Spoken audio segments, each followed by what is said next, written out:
네, 김남국 의원의 가상화폐 논란과 관련해서 검찰이 대형 가상화폐 거래소를 잇따라 압수수색했습니다. 앞으로 어떤 조사가 이루어질지 박성배 변호사와 들여다보도록 하겠습니다. 어서 오세요. 안녕하세요. 네, 이번이 세 번째 이제 영장을 청구한 건데 네네. 이번에는 나왔습니다. 그렇습니다. 이전하고 어떤 차이가 있길래 나온 건가요? 우선 FIU가 검찰에 이상 거래를 통보한 이후에 검찰이 지난해 10월과 11월 압수수색 영장을 청구했지만 모두 기각됐습니다. 당시 검찰은 정치자금법 위반, 조세포탈, 범죄수익은닉법 위반을 그 혐의 사실로 들었었는데 이 법원은 가상화폐를 많이 보유하고 있다는 것 자체만으로 범죄 혐의가 소명되었다고 보기 힘들다는 이유로 압수수색 영장을 기각했습니다. 예. 이 사안에서는 검찰이 세 차례, 즉 세 번째 압수수색 영장을 청구하면서 법원이 받아들였는데 사실 새롭게 나온 정황은 없어 보입니다. 즉 검찰의 수사가 더 이상 진행될 수 없는 상황이었고 다만 언론 보도를 통해 이 사안이 불거지면서 김남국 의원 스스로가 여러 가지 해명을 내놓았는데 그 해명이 온전한 사실관계에 부합하지 않았고 관련 의혹 보도가 이어지면서 이 정도의 사정이라면 압수수색 영장을 통해서 관련 거래 내역을 들여다봐야 한다는 검찰의 주장을 법원이 이제는 받아들인 것 같습니다. 지금 그래픽으로 압수수색 대상, 어디를 지금 검찰이 강제 수사를 하고 있는지 나오고 있는데요. 저곳이 지금 대상이 된 이유를 좀 설명을 해주시죠.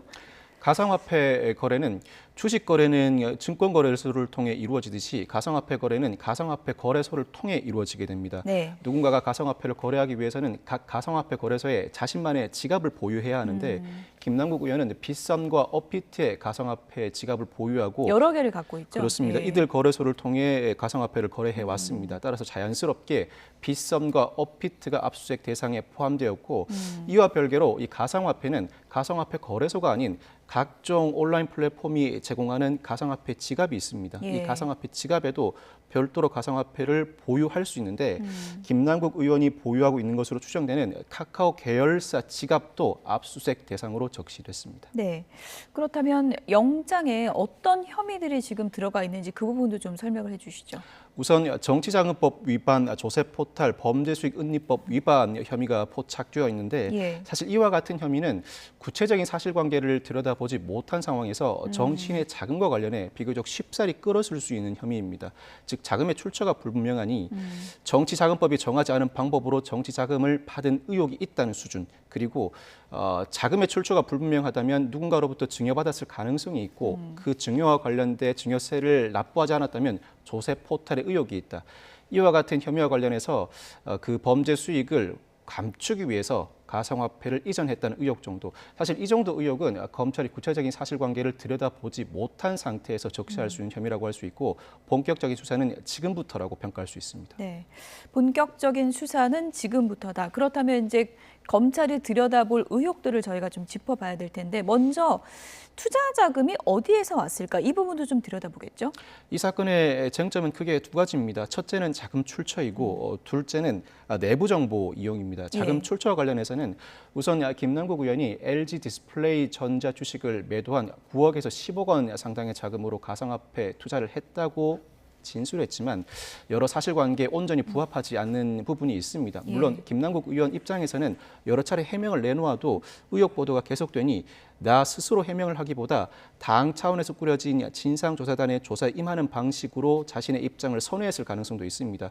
어쨌거나 현재로서는 그 해명이 온전히 사실관계에 들어맞지 않다 보니 이와 관련된 의혹이 지속되고 있고 사실 검찰 입장에서는 제대로 해명을 하지 못한다는 수준을 넘어서야 합니다. 예. 소극적으로 당사자가 해명을 하지 못한다는 수준을 넘어서서 이 자금의 출처가 누군가로부터 증여받았다는 등 온전한 입증이 이루어져야 하는데 이 입증이 어느 정도까지 이루어질지는 지켜봐야 할 대목 같습니다. 예. 나아가서는 내부 정보 이용인데 내부 정보는 국회의원이라는 지위에서 관련 정보를 쉽사리 접할 수 있다. 가상화폐와 관련돼 시세가 오르거나 오를 가능성이 있는 종목을 사전에 전달받고 예. 그 내부 정보를 이용해서 가상화폐 거래를 하였다는 의혹이 제기돼 있습니다. 그렇지만 이 부분은 검찰이 수사를 하기 이전에 법리적인 검토가 선행되어야 합니다.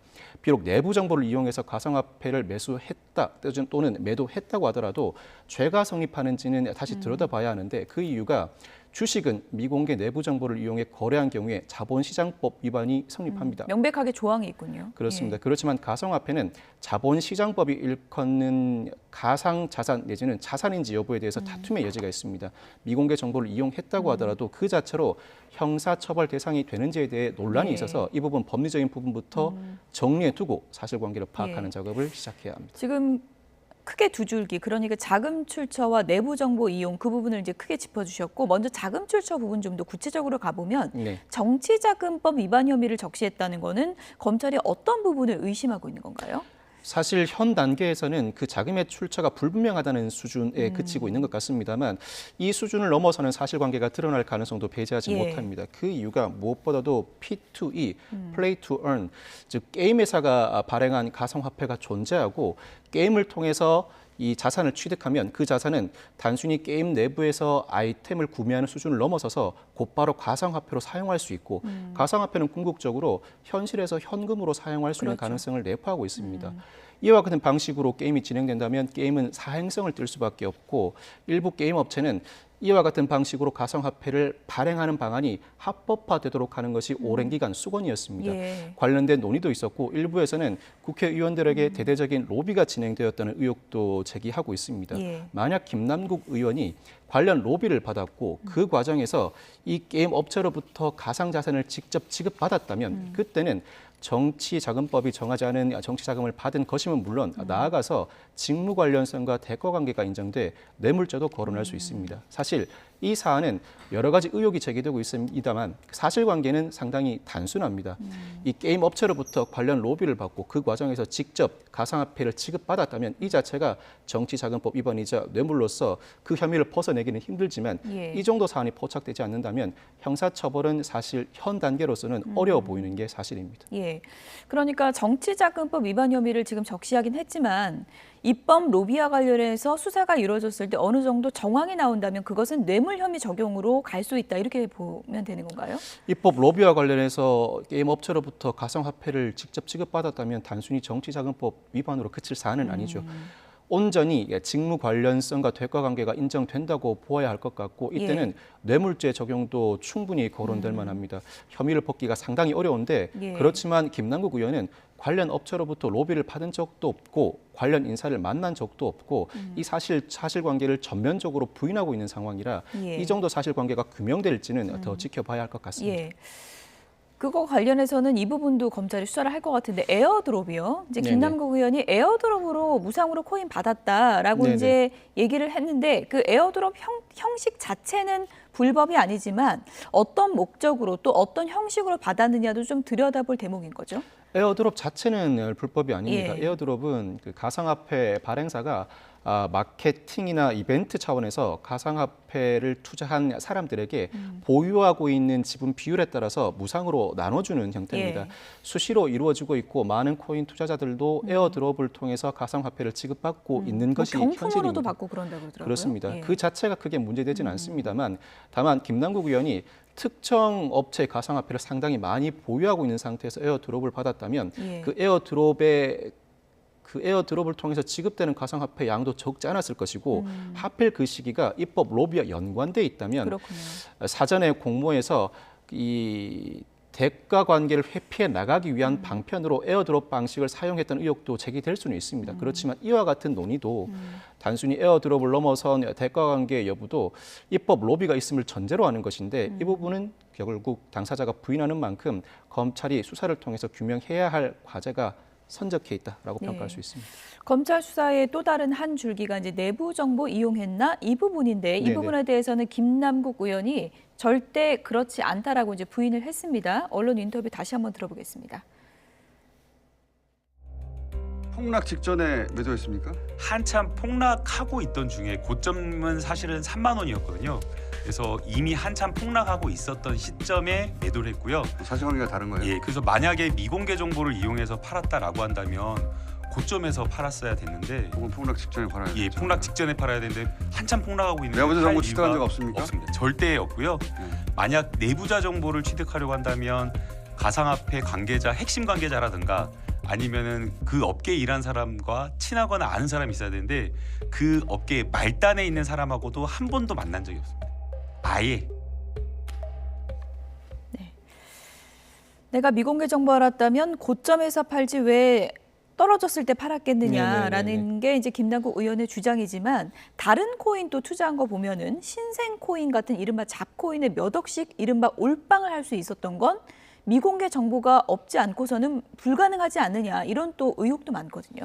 검찰 입장에서는 가상화폐를 미공개 정보를 이용해 매도했다고선 치더라도 자본시장법 위반이 성립하는지를 두고 논란이 일 수 있습니다. 그렇지만 이 검찰은 이 미공개 정보를 이용했는지 여부도 들여다볼 가능성이 높습니다. 그 이유가 현 단계에서는 가상자산도 자본시장법이 규율하는 그 대상에 포함시켜야 한다는 주장도 상당히 제기되고 있고 만약 미공개 정보를 이용했다면 특히나 흔히 거래하지 않는 코인에 상당히 많은 금액을 투자해서 매수하고 매도를 진행했다. 그렇다면 단순히 미공개 정보를 이용하는 수준을 넘어서서 미공개 정보 이용 과정에서 일정한 로비가 있을 수 있다는 의혹으로 연결될 가능성이 상당히 높기 때문입니다. 예.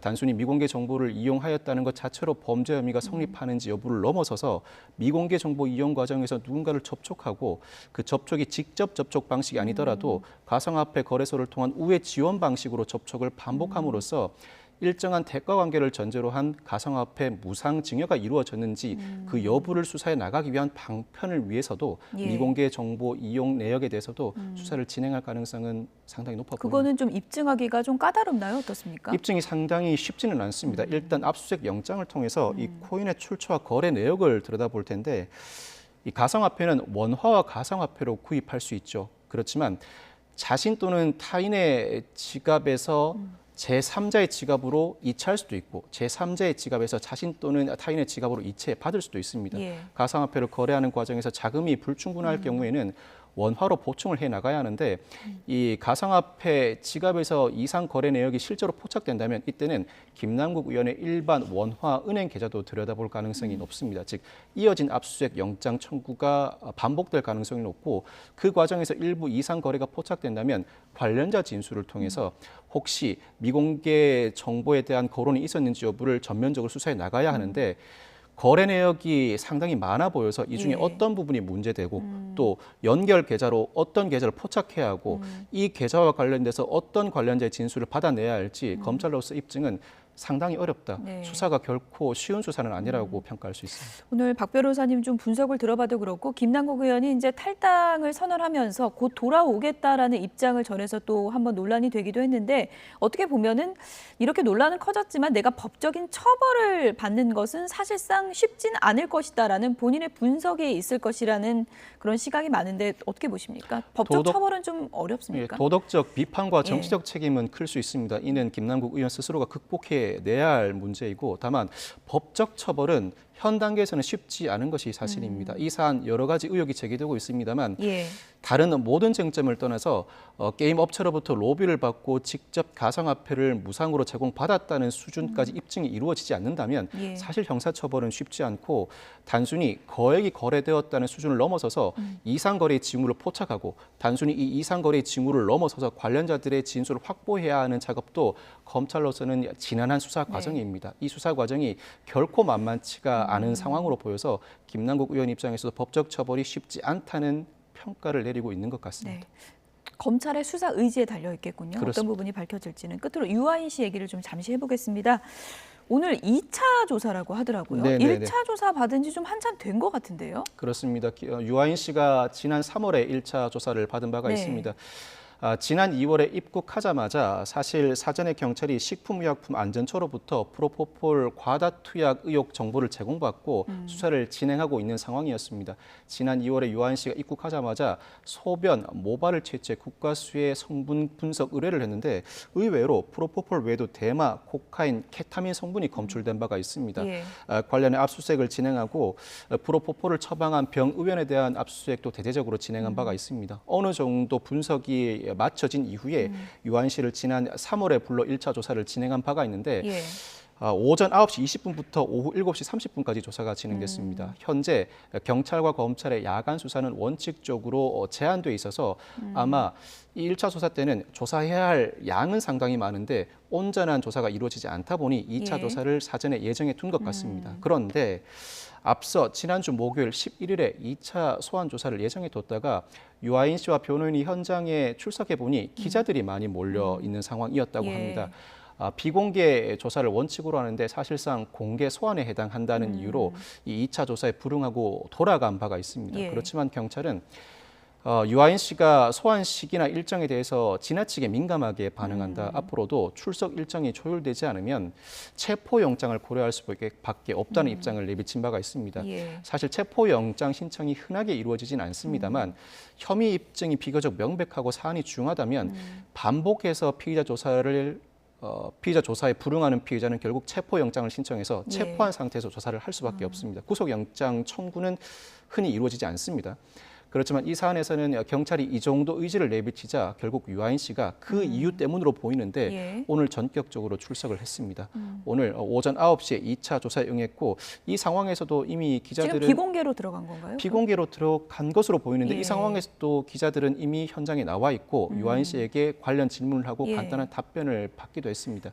경찰의 입장에서는 당사자가 불편해하니 이 사실을 언론에 알릴 이유가 없다는 입장으로 보입니다. 그렇지만 어떤 경로이든 예. 기자와 언론사가 이 사실을 알고 경찰 조사 현장에 출석해 있는 것으로 보이는데 예. 오늘 드디어 2차 조사가 실제로 이루어지게 됐습니다. 사실 이런 사실들을 감출 수 없는 공인이지 않습니까? 그렇습니다. 수많은 분들의 또 사랑을 받았던 네네. 또 연예인이고요.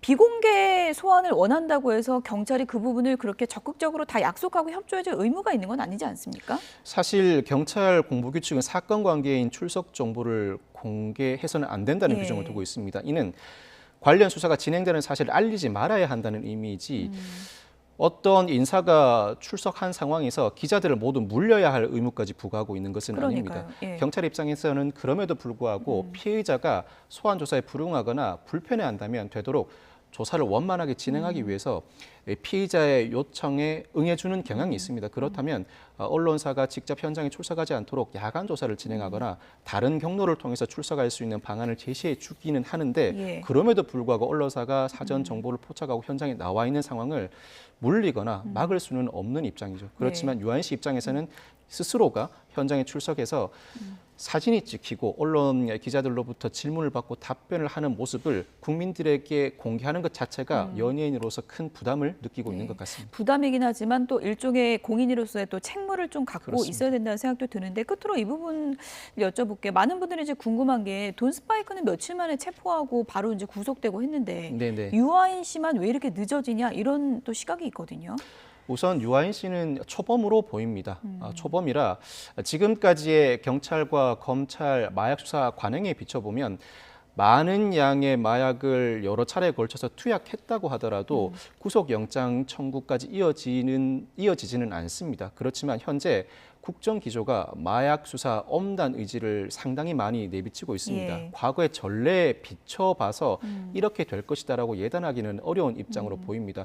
일단 충분한 자료를 확보하고 피의자 조사가 오늘 2차에 걸쳐서 이루어진다면 피의자 신문도 마무리될 것으로 보이는데 그 상황을 두고 초범이라고 하더라도 그 종류가 많고 횟수와 양이 상당히 많다면 구속영장 신청도 배제할 수 없을 것 같습니다. 이와 같은 상황이라면 유아인 씨 입장에서는 중요한 수사 협조, 자신의 미선이나 다수의 범죄자들에 관한 제보를 해주든지 자발적으로 적극적 치료 의사를 피력하여야 구속영장 신청을 피할 수 있을 것 같습니다. 네.